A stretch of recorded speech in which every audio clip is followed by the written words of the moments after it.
The Apple Watch Ultra 3 is finally out, and I had the pleasure of getting an early model to test. I've tested it against industry standard heart rate trackers, worn it during sleep, checked out its new satellite communication features, and got stuck into all the smarts on watchOS 26. Suffice to say, if you like the previous two Apple Watch Ultras, you'll like this one. Once Apple hits on a design that works, it doesn't reinvent the wheel. And the Apple Watch Ultra 3 is probably the design in this year's crop that changed the least when considering its predecessors. Therefore, if you already have an Apple Watch Ultra 2, it's probably not worth upgrading, unless you get A, a great trade-in deal, and B, you're a hardcore adventurer who really wants the extra battery life and satellite connectivity. We'll dig into its design, features, performance, and more, telling you everything you need to know about the watch in great detail in order to help you decide whether or not to pull the trigger and buy one for yourself. Let's get into it.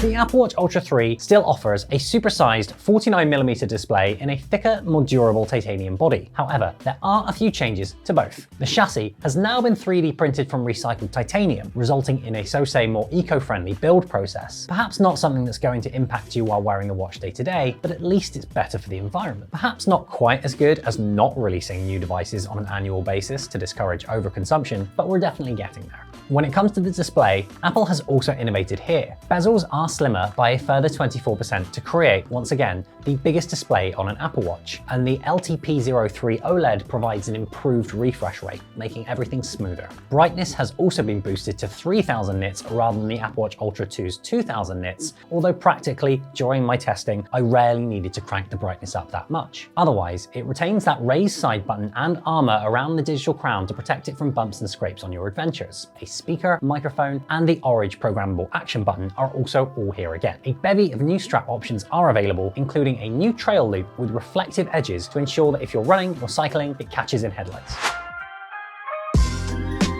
All of the best watchOS 26 software features are present and correct here on the Apple Watch Ultra 3, as you can imagine. The Apple Intelligence-powered Workout Buddy Assistant, which uses both current and historic workout data to enhance your exercise with helpful, motivational tips in your earbuds, is the headline feature, along with an improved workout app experience. The feature has a helpful AI voice in your fitness app, comment with how you're doing during your workout and how it compares to your historic efforts. I spoke with senior Apple executives, and they confirmed to me that it's a buddy, not a coach. So although it's designed for motivation and encouragement, the AI-generated advice is always going to be framed as positive rather than neutral or negative feedback. You will need an Apple Intelligence-powered phone, so an iPhone 15 Pro or later, in order to use it. Otherwise, there's a whole bunch of cool AI-powered features available for those phones, such as contextual nudges, which remind you to do things like start a Pilates workout if you turn up to the studio at the same time every week. For those without Apple Intelligence-capable phones, you can still do some cool stuff. The watches now pack a hypertension detection feature and a sleep score, joining the Vitals app, Training Load, sleep apnea detection, and all the top third-party apps like Training Peaks, Strava, and Komoot to make the watch an all-in-one fitness and wellness comprehensive tool. New watch faces like Flow and Waypoint show off Apple's liquid glass design language and look really cool on your wrist. A new gesture, the wrist flick, allows you to dismiss an alarm, return to the home screen, or dismiss incoming calls, joining the double tap. Siri is always useful, although mine is by far most used as a glorified kitchen timer. Satellite connectivity is a big deal, allowing you to send messages from outdoor areas not affected by cell phone coverage. It's got real potential to be a lifesaver. In areas in which cell phones are covered, the Apple Watch Ultra 3 supports 5G with a compatible data plan. In addition to all this new stuff, you still have the programmable action button, comprehensive health and fitness features from older watches, media playback, the ability to answer calls on wrist, maps, and all the usual useful Apple Watch goodies.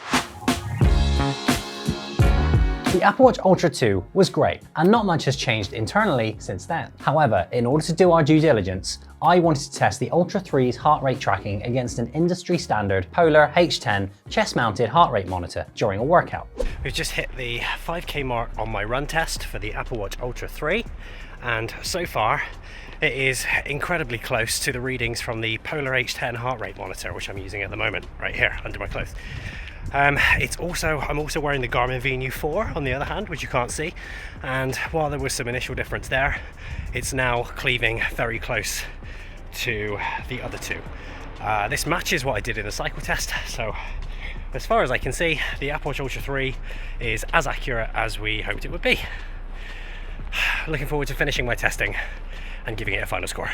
After a 20-minute cycle, the Ultra 3 matched the Polar H10's heart rate graph without any statistically significant differences. My average BPM recorded on the Polar H10 was 147, and my average BPM on the Ultra 3 was 148. I'd say that's pretty damn close, and certainly good enough for most people's needs. Walking and running workouts using the watch's onboard GPS were also recorded fine. Not to brag, but my first sleep score was recorded at 96, excellent, by the watch in my iPhone's health app, and I can place it in a chart so I can see my score go up or down over time. Over time, this adds contextual information, although I would like to see Apple implement a tagging feature in health similar to Whoop, Aura, and Garmin's lifestyle logging, so I could see if coffee, meditation, stress, or anything else affected that sleep score in a positive or negative way. As it is, it's not terribly actionable, but it is a useful guideline. The headline feature Apple announced at its September launch event was the emergency SOS via satellite. And while we hope you never need it, my colleague Jake Kroll did get a demo at Apple Park,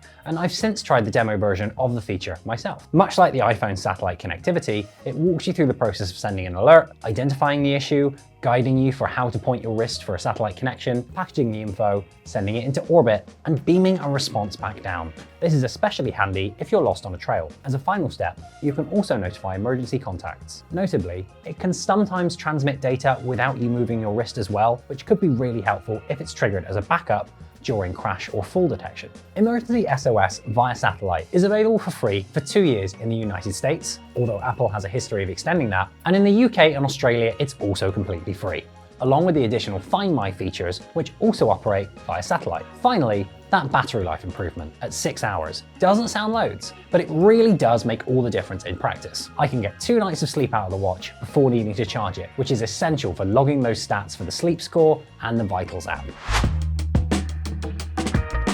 We rated the Apple Watch Ultra 2 our best smartwatch for 2025 overall. While it's not quite perfect, the battery life increase, additional safety features, and new health credentials really do make the Apple Watch Ultra 3 an improvement over last year, albeit an incremental one. It's without doubt the best overall Apple Watch for Apple users from a technical perspective, although I would say that not everybody needs to spend this amount of money. For those on a budget, the Apple Watch SE 3 is fantastic value and adequate for most from a power and technical point of view. However, if you're looking to really go the distance with endurance exercise, or if you simply want the best, I can't see the Apple Watch Ultra series getting its crown displaced as the best overall watch for 2026. What do you think? Have you got one yet? Have you been convinced to buy? Let us know in the comments below, and we'll see you next time.